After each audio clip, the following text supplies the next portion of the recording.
નમસ્કાર વિદ્યાર્થી મિત્રો, રુદ્ર એજ્યુકેશનની અંદર આપનું હાર્દિક સ્વાગત છે।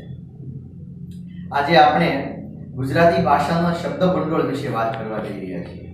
તો ગુજરાતી ભાષાનું શબ્દ ભંડોળ છે મિત્રો, એ એટલું બધું વિશાળ છે કે દરેક ભાષાને પોતાનું શબ્દ ભંડોળ છે એ હોય જ છે, તમને ખ્યાલ જ છે।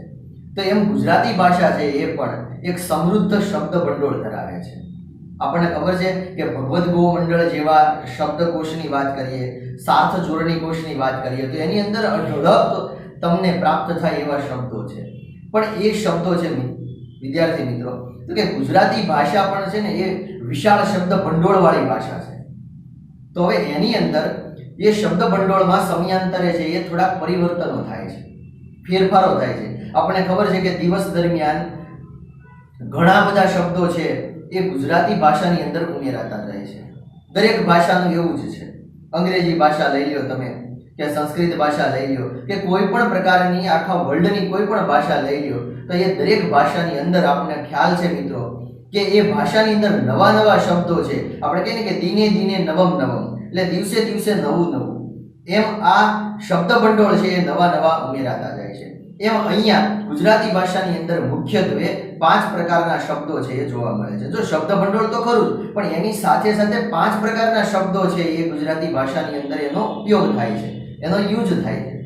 તો આપણે અહીંયા બોર્ડ ઉપર જ ધ્યાન દઈશું કે એ 5 શબ્દો છે એ કઈ રીતના શબ્દો છે, કેવા શબ્દો છે, અને એ શબ્દો દ્વારા શું પરિવર્તન આવે છે, બરાબર। તો જોઈએ, સૌથી પહેલા છે તત્સમ શબ્દો, એના પછી છે તદ્ભવ, દેશજ, પરપ્રાંતીય અને વિદેશી શબ્દો, બરાબર। જો અહીંયા લાઈનમાં જ તમને લખીને બતાવ્યા છે કે તત્સમ શબ્દો શું છે, તદ્ભવ શબ્દો શું છે, પછી વિદેશી શબ્દો શું છે, દેશીય શબ્દો શું છે, પરપ્રાંતીય શું છે, બરાબર। તો આ દરેક જે 5 પ્રકારો પાડવામાં આવ્યા છે એ 5 પ્રકારોનો હવે વિગતે આપણે અભ્યાસ કરીએ મિત્રો, બરાબર। તો સૌથી પહેલા આપણે તત્સમ શબ્દોની વાત કરીએ।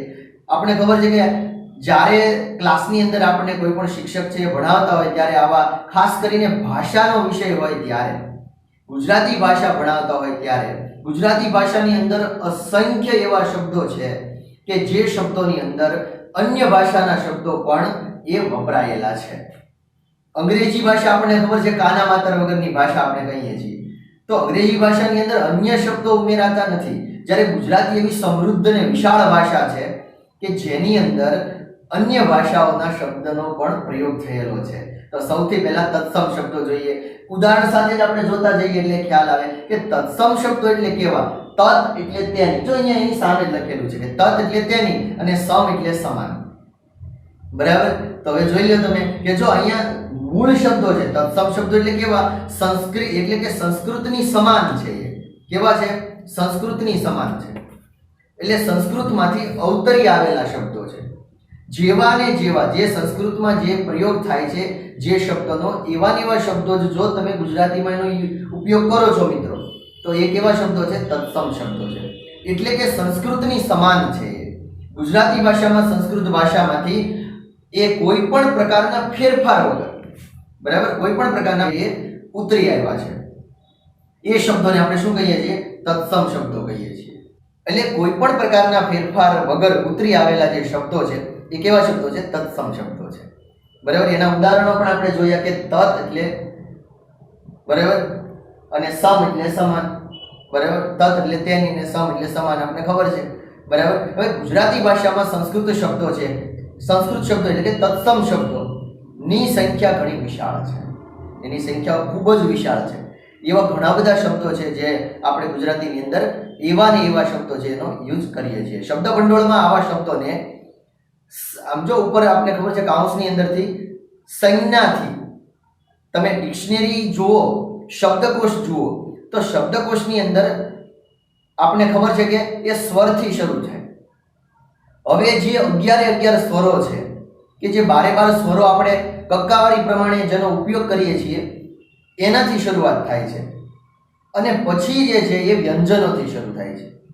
એટલે જે 34 મૂળાક્ષરો આપણે આપવામાં આવ્યા છે ત્યાંથી પછી શબ્દ ભંડોળની અંદર શબ્દો શરૂ થાય છે। હવે જો તમે શબ્દ ભંડોળ શબ્દકોશ ક્યારેક જોયો છે મિત્રો, તો તમને ખ્યાલ આવશે કે ક હોય ને ત્યાંથી આપણે ક્ષ બોલીએ છીએ, તો કની સાથે જ ક્ષ છે એનો ઉપયોગ થાય છે। તો ક્ષ વાળા શબ્દો પણ કની અંદર એ વપરાયેલા હોય છે અને ત્યાં જો કાઉન્સની અંદર સ માંથી અનુસ્વાર કરીને સંજ્ઞા લખેલો હોય, પુલ્લિંગ લખેલો હોય, સ્ત્રીલિંગ લખેલો હોય, રૂઢિપ્રયોગ હોય તો રૂઢિપ્રયોગનો અર્થ ત્યાં કાઉન્સની અંદર લખેલો હોય, નપુંસક લિંગમાં હોય તો એ પણ એની શબ્દકોશની અંદર હોય છે.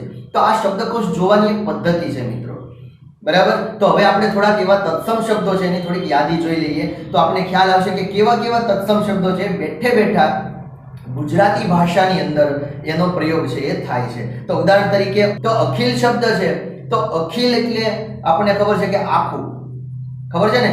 નરસિંહ મહેતાના કાવ્યની અંદર આપણે પહેલી પંક્તિમાં છે અખિલ બ્રહ્માંડમાં, અખિલ બ્રહ્માંડમાં જુજવે રૂપે અનંત ભાસે. તો જો અખિલ શબ્દ છે, હવે કદાચ એ સમયની અંદર નરસિંહ મહેતા જે કોઈ યુનિવર્સિટીમાં કે કોઈ સ્કૂલની અંદર ભણવા નહોતા ગયા, છતાં પણ એમણે આ પોતાની કવિતાની અંદર આ શબ્દનો પ્રયોગ એણે કર્યો છે. તો જો અખિલ એટલે આખું બ્રહ્માંડ, વિશ્વ, એકમાત્ર, છેદિકા, ઉચ્છેદ, ઘટા, આચાર્ય, ઔદ્યોગિક, ઈશાન, કર્ણ, અગ્નિ, છન્ન, ઉચ્ચ, બરાબર, ત્રિવેદી, ઋષિ, ચંદ્ર.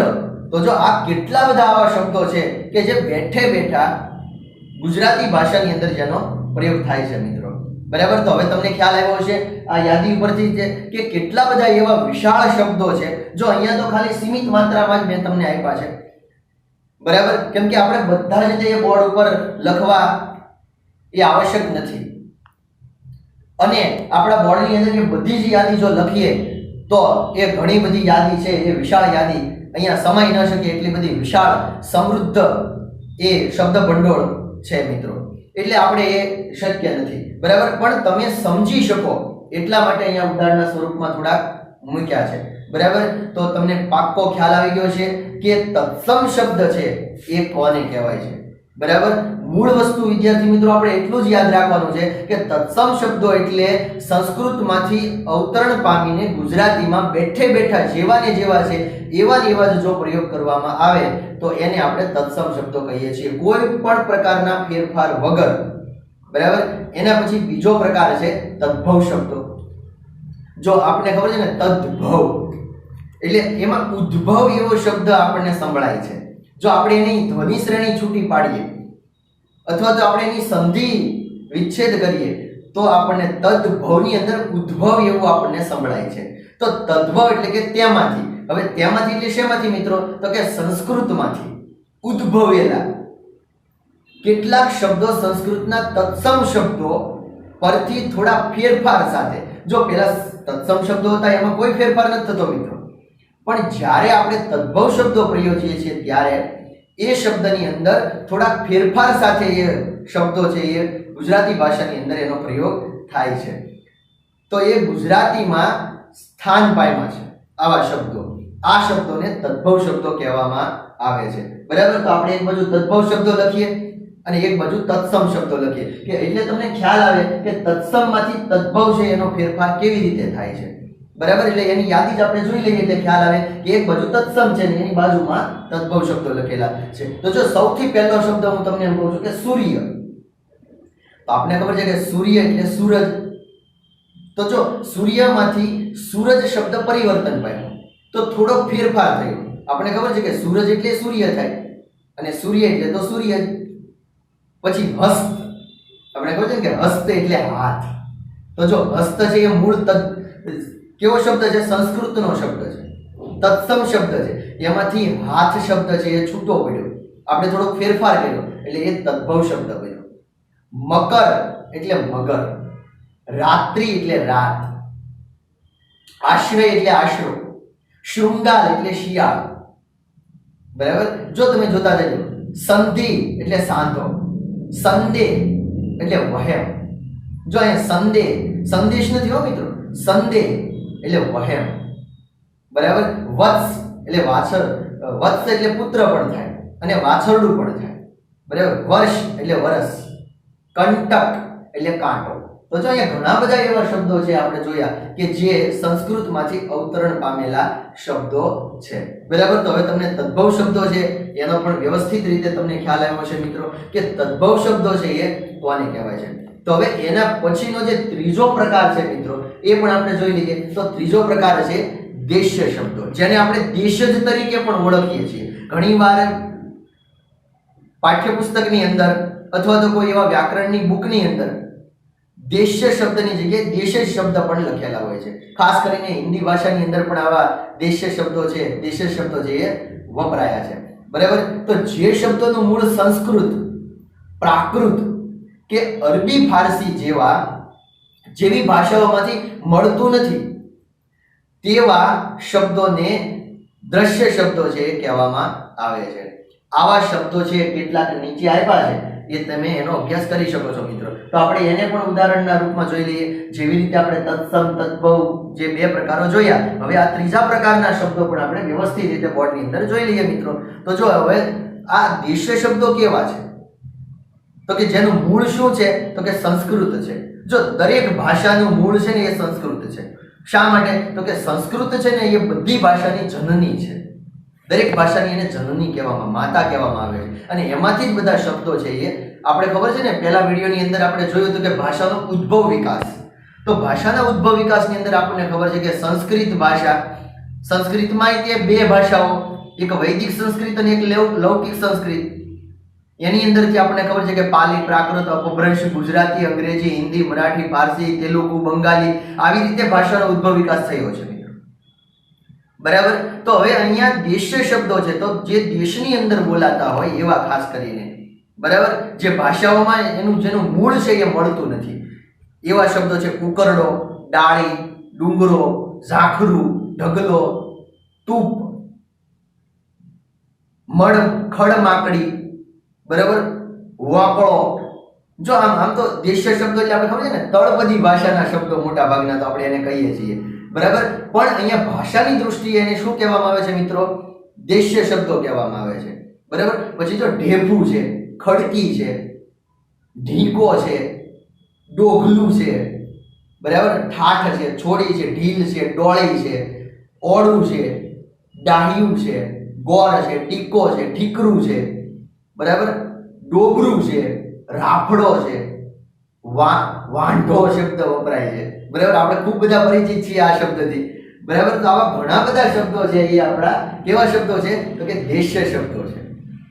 બરાબર. તો હવે તમને આ દેશ્ય શબ્દો છે એ કેવા છે એ તમને ખ્યાલ આવી ગયો છે. આમાં જે કાઠિયાવાડમાંથી જે મિત્રો આવ્યા છે, જે વિદ્યાર્થી મિત્રો છે, એને ખાસ આ શબ્દો છે એના વ્યવહારની અંદર એનો ઉપયોગ છે એ કર્યો હશે.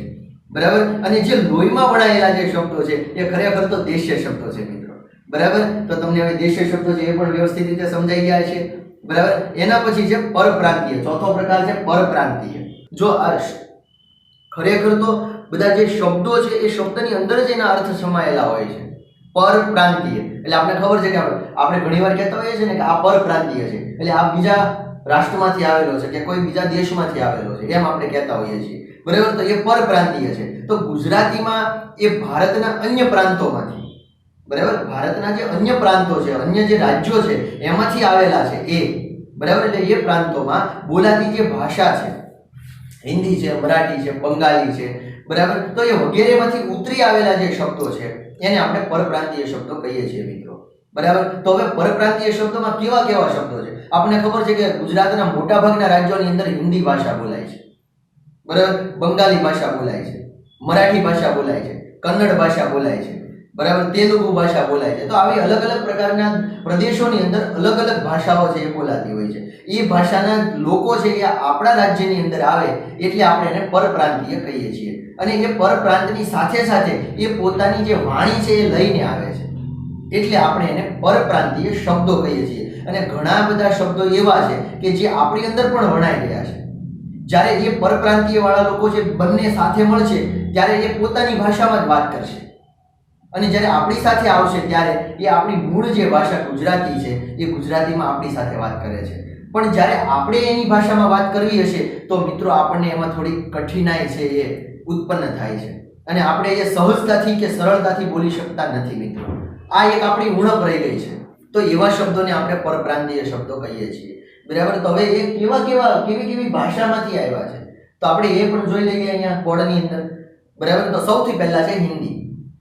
તો જો હિન્દી શબ્દ છે હિન્દી ભાષાના શબ્દો છે, એ હિન્દી ભાષાના શબ્દો છે કેવી રીતે અવતરીને આવ્યા છે પરપ્રાંતીયમાંથી. તો હવે એમાં કેવા કેવા શબ્દો છે હિન્દીમાં, તો કે દાખલા તરીકે આપણે કહીએ તો કે બત્તી શબ્દ છે, બંસી છે, બૂટો છે, બરાબર, બુઢો શબ્દ છે, શહીદ છે, જોબન છે, બરાબર, આબાદી છે, ભલમનસાઈ છે, તમન્ના છે, મંજિલ છે, અંતરંગ છે, આવન જાવન શબ્દ છે, ખંજરી શબ્દ છે. તો જો આ મોટા ભાગના હિન્દીમાંથી ગુજરાતી ભાષાની અંદર એવા ને એવા શબ્દો છે આપણે ઉપયોગ કરીએ છીએ, તો જેને આપણે પરપ્રાંતીય શબ્દો કહીએ છીએ. પછી મરાઠી શબ્દ, મરાઠી ભાષા છે, તો મરાઠી ભાષામાંથી પણ ઘણા બધા શબ્દો છે ગુજરાતીની અંદર આવ્યા છે.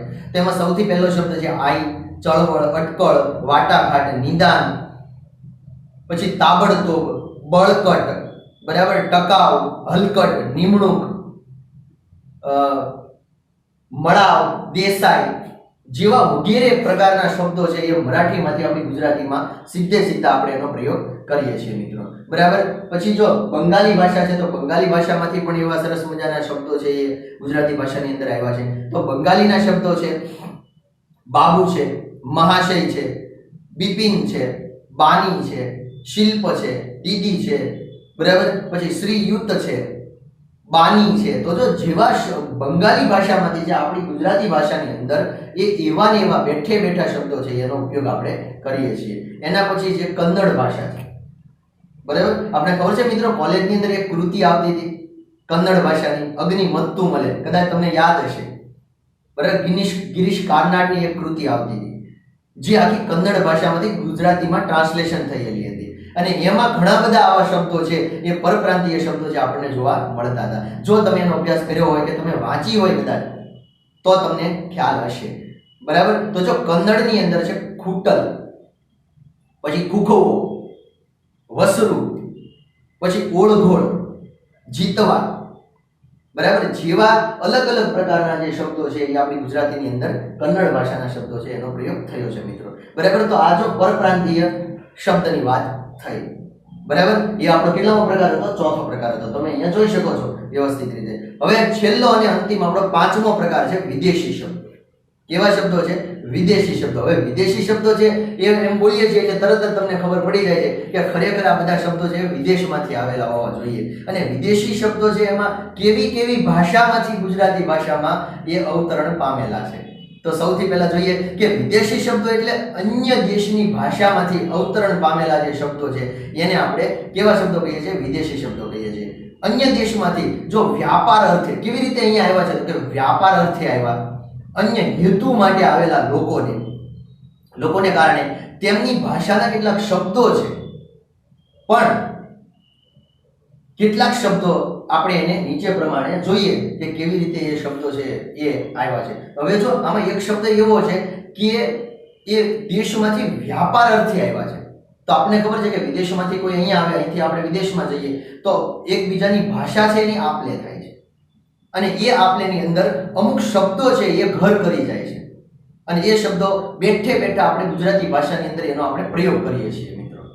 તો આપણે એને વિદેશી શબ્દો તરીકે ઓળખીએ છીએ. તો વિદેશી શબ્દોમાં સૌથી પહેલું છે અરબી, બરાબર. તમને ખબર છે ને કે જ્યારે આપણે ક્લાસની અંદર ગઝલ ભણીએ છીએ તો ગઝલ હંમેશા અરબી ફારસીમાં લખાતી હોય છે, અને અરબી ફારસીમાંથી એ ટ્રાન્સલેશન થઈને આપણી ગુજરાતીમાં આવી છે, બરાબર. પણ જો એની અંદર પણ તમને જોવા મળે છે કે ઘણા એવા શબ્દો છે કે જે બેઠે બેઠા અરબી અને ફારસીના છે, એ આપણે ગુજરાતીમાં એનો પ્રયોગ કરીએ છીએ.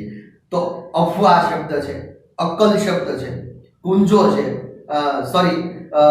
અલાયદું છે, કાયદો છે, કેદ છે, હિસાબ છે, મુકદ્દમો છે, બરાબર, ખબર છે, ફજેતો છે, ખર્ચ છે. તો આવા ઘણા બધા શબ્દો છે એ અરબી ભાષાના શબ્દો છે આપણી ગુજરાતીની અંદર અવતરણ પામ્યા છે, બરાબર. એના પછી જોઈએ ફારસી શબ્દો છે. તો ફારસી શબ્દો ગુજરાતીની અંદર કેવા કેવા શબ્દોનો પ્રયોગ થાય છે? તો કે આરઝુ. ઘણા બધા ગીતની અંદર આ શબ્દ આવે છે, ખબર છે? આરઝુ, અક્કલ, અલાયદુ, કાયદો, કેદ, હિસાબ, બરાબર. તો જો ફારસી શબ્દો કેવા કેવા છે? તો કે આરઝુ શબ્દ છે, આરામ શબ્દ છે, કુંજો શબ્દ છે, કૂંચ શબ્દ છે, પછી ખરગોશ શબ્દ છે, ખંજર શબ્દ છે, બરાબર, ખામી છે, ખાનું છે, ખાલસા છે, ખુશ છે, ખૂબ છે. તો આવા ઘણા બધા શબ્દો છે ફારસીના ગુજરાતી ભાષાની અંદર અવતરણ પામ્યા છે. તેના પછી છે તુર્કી ભાષા. તુર્કી ભાષાના શબ્દો પણ ગુજરાતીમાં એવી રીતે વપરાય છે. તો કે કાબુ છે, કૂંચી શબ્દ છે. જો આપણે કૂંચી ચાવી તરીકે આપણે જેનો ઉપયોગ કરીએ છીએ તો કૂંચી શબ્દ મૂળ તુર્કી ભાષાનો છે, પણ આપણે ગુજરાતી ભાષાની અંદર એવો ને એવો બેઠે બેઠો કૂંચી શબ્દ જ વાપરીએ છીએ. બરાબર. પછી ઝાજમ શબ્દ છે તો એ તુર્કી ભાષાનો છે, પણ આપણે જે પેલી ઝાજમ છે આપણે પાથરવાની જે ગ્રીન કાર્પેટ આવે છે એના માટે પણ આપણે એનો ઉપયોગ કરીએ છીએ મિત્રો. બરાબર. તો એ ઝાજમ શબ્દ છે તો મૂળ કઈ ભાષાનો છે? તુર્કી ભાષાનો છે, પણ આપણને એનો ખ્યાલ જ નથી મિત્રો કે આ ઝાજમ શબ્દ છે તુર્કી ભાષાનો છે. બરાબર. એના પછી બચકો શબ્દ છે, બેગમ છે, કલગી છે. બરાબર. મુગલ છે, બેગ છે, તોપચી છે, પછી ચમચો છે, ચમચી છે, એલસી. તો આ બધા શબ્દો છે એ મૂળ તુર્કી ભાષાના શબ્દો છે જે આપણે ગુજરાતીની અંદર એવા ને એવા બેઠે બેઠા એનો ઉપયોગ કરીએ છીએ. હવે પોર્ટુગીઝ શબ્દ એ ગુજરાતીની અંદર કેવી રીતે આવ્યા? હવે આપણને ખબર છે કે પ્રાચીન સમયની અંદર આપણને ખબર છે કે બધા લોકો છે ભારતની અંદર વેપાર કરવા માટે આવેલા, ત્યારે એ વેપારી લોકો છે એ પોતાના મૂળ શબ્દો છે એનો કંઈક અવશેષ છે એ આપણી ભાષાની અંદર મૂકતા ગયા છે મિત્રો. તો એમાંનો એક છે પોર્ટુગીઝ.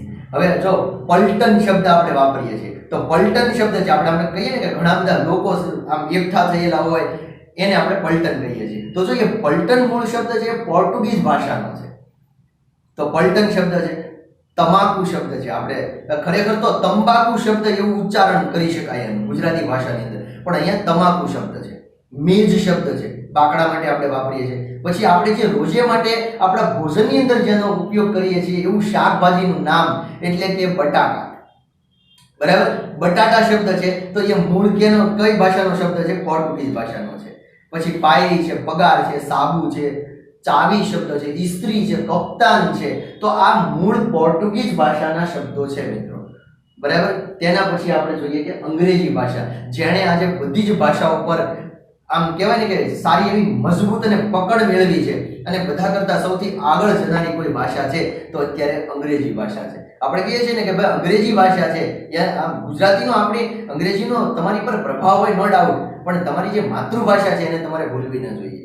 બરાબર. માતૃભૂમ અને માતૃભાષા આ ત્રણેયની ક્યારે આપણે અવગણના ન કરવી જોઈએ મિત્રો. તો જોઈ લઈએ કે અંગ્રેજી ભાષાના શબ્દો છે આપણા રોજબરોજના વ્યવહારમાં પણ એ અંગ્રેજી ભાષા છે એટલી બધી વણાઈ ગઈ છે કે આપણે વાતચીતની અંદર પણ આપણે અંગ્રેજી શબ્દો છે એ યુઝ કરીએ છીએ. બરાબર. એનો ઉપયોગ કરીએ છીએ. તો એ જોઈ લઈએ કે ઓફિસ છે, સ્ટેશન છે, બેંક છે, હોસ્પિટલ શબ્દ છે, ટૂથપેસ્ટ છે, ટેક્સી છે, હોસ્ટેલ છે, કોલેજ છે, બસ છે, મ્યુનિસિપાલિટી છે. બરાબર. ઓટો રિક્ષા છે, ઓવરબ્રિજ છે, પાર્લામેન્ટ છે, કોર્ટ છે, હાઈકોર્ટ છે. તો કેટલા બધા શબ્દો છે એ અંગ્રેજીના આપણે બેઠે બેઠા ગુજરાતી ભાષાની અંદર એનો ઉપયોગ કરીએ છીએ મિત્રો. બરાબર. તો તમને આ 5 પ્રકારો છે ભાષાના એ વ્યવસ્થિત રીતે મિત્રો સમજાયા હશે. બરાબર. જો અહીંયા નીચે તમને એક નોંધ કરીને પણ આપી છે કે અંગ્રેજી ભાષાના ગુજરાતીમાં ચલણી શબ્દોની સંખ્યા 10,000 કરતા પણ વધારે છે. બરાબર. 10,000 કરતા પણ અંગ્રેજી શબ્દો છે ગુજરાતી ભાષાની અંદર બેઠે બેઠા મિત્રો વપરાય છે. બરાબર. તો આ વિડીયો તમને ગમ્યો હશે વિદ્યાર્થી મિત્રો. લાઈક કરજો, શેર કરજો, સબસ્ક્રાઇબ કરજો. બરાબર. અને વિડીયો છેક સુધી જોવાનું ભૂલતા નહીં મિત્રો. Thank you.